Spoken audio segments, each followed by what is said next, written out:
lintasan dan sponsor.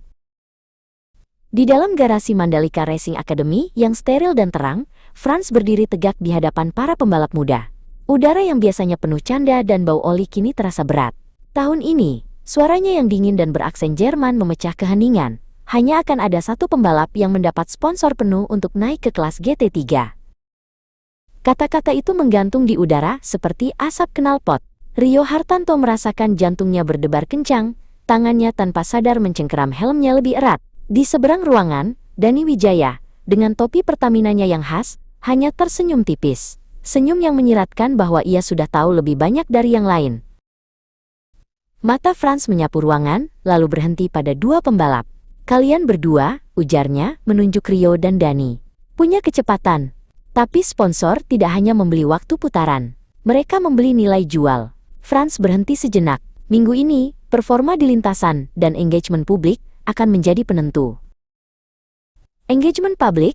Tanya Rio, lebih pada dirinya sendiri. Frans menjawab tanpa menoleh, media sosial. Dunia Rio seakan runtuh. Balapan adalah dunianya, tapi menjual cerita, itu adalah lintasan yang belum pernah ia jajaki. Ia merasa bukan hanya melawan waktu, tapi juga melawan sistem yang tidak ia pahami. Di ruang briefing, Wanif Klaten berdiri di depan peta sirkuit Mandalika yang besar. Dengar semua. Suaranya yang lantang dan penuh energi memenuhi ruangan. Lupakan sponsor, lupakan media sosial sejenak. Ingat, lintasan ini punya karakter. Tikungan 10-12 akan menjadi pembeda. Fokus pada racing line, bukan emosi.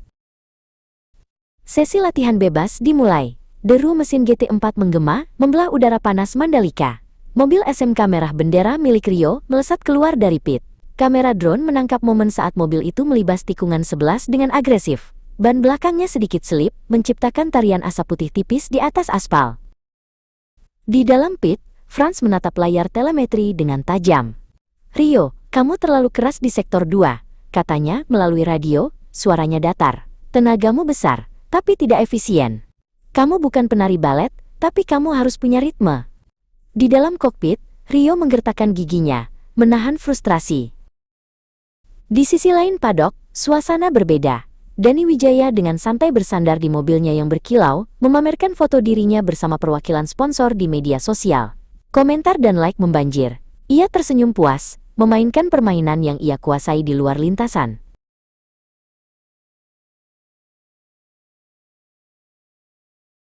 Rio membuka ponselnya. 0 pengikut baru. Ia menghela napas berat. Saat itulah Indah lewat.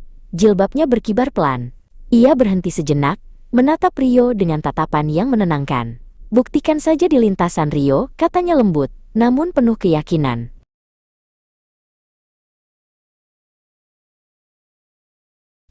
Malam sebelum kualifikasi, Rio menemukan tulisan tangan Indah di papan tulis kecil di garasinya.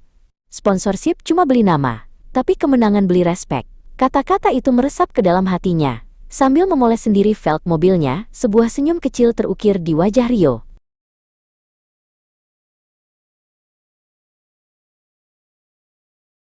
Langit Mandalika terasa membakar di hari kualifikasi.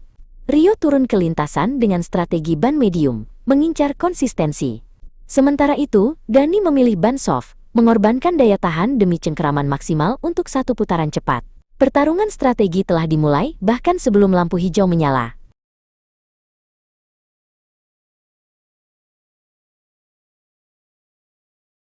Dani unggul di sektor pertama. Tapi saat memasuki sektor terakhir, Rio melakukan hal yang mustahil. Ia melakukan teknik late braking yang brilian di tikungan 16, menunda pengereman hingga detik terakhir. Bagus, jangan takut geser racing line, teriak Frans dari radio, suaranya terdengar sedikit lebih bersemangat dari biasanya.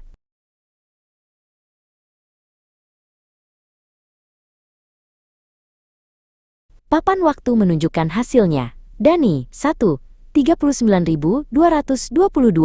Rio, 1:39.309. Hanya terpaut 0,087 detik. Penonton bersorak untuk pertarungan yang begitu ketat. Di dalam kokpitnya, Dani memukul setir dengan frustrasi. Ia tidak percaya usahanya nyaris disamai.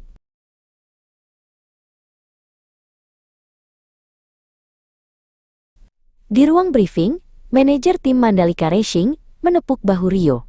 Performa yang luar biasa Rio. Tapi sponsor ingin pembalap yang dikenal publik. Kamu harus belajar tampil di depan kamera. Rio hanya menatap lantai. Saya tidak pandai bicara, Pak. Saya hanya bisa menyetir.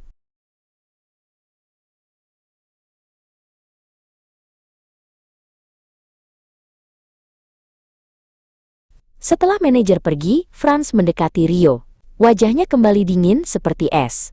Kalau kamu ingin terus hidup di dunia ini, katanya tajam, pelajari bahasa sponsor. Balapan ini bukan hanya tentang kecepatan, tapi juga tentang siapa yang bisa menjual cerita.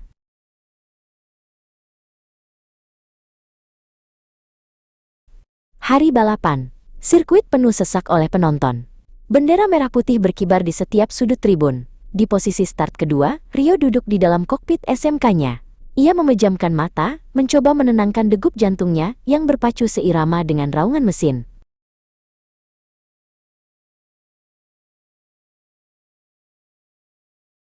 Lampu hijau menyala. Semua mobil melesat. Dani langsung menutup racing line, memblokir Rio di tikungan pertama. Tapi Rio tidak menyerah, ia menempel ketat di belakang mobil Dani, seperti bayangan merah yang menunggu momen untuk menerkam. Pertarungan sengit terjadi di tikungan 10 hingga 12, keduanya saling beradu kecepatan.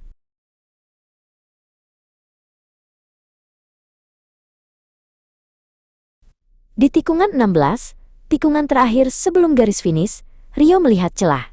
Ia melakukan manuver switchback yang sempurna, menyalip Dani dari sisi luar. Asap ban mengepul saat kedua mobil berjuang. Penonton di tribun berdiri, berteriak histeris. Komentator tidak bisa menahan suaranya, luar biasa. Rio Hartanto mengambil alih pimpinan.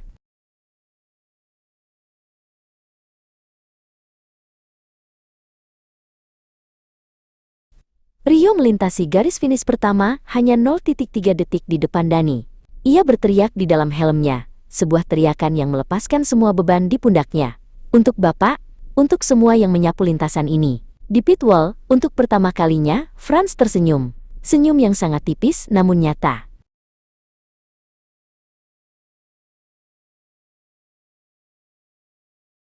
Setelah balapan, video manuver Rio di tikungan terakhir menjadi viral. Tagar-tagar anak cleaning service juara trending di media sosial. Beberapa brand besar mulai menghubungi tim Mandalika, menanyakan tentang pembalap bernomor 45 itu. Manajer tim menatap Rio dan berkata, "Kamu baru saja menjadi nilai jual paling tinggi yang pernah kita punya."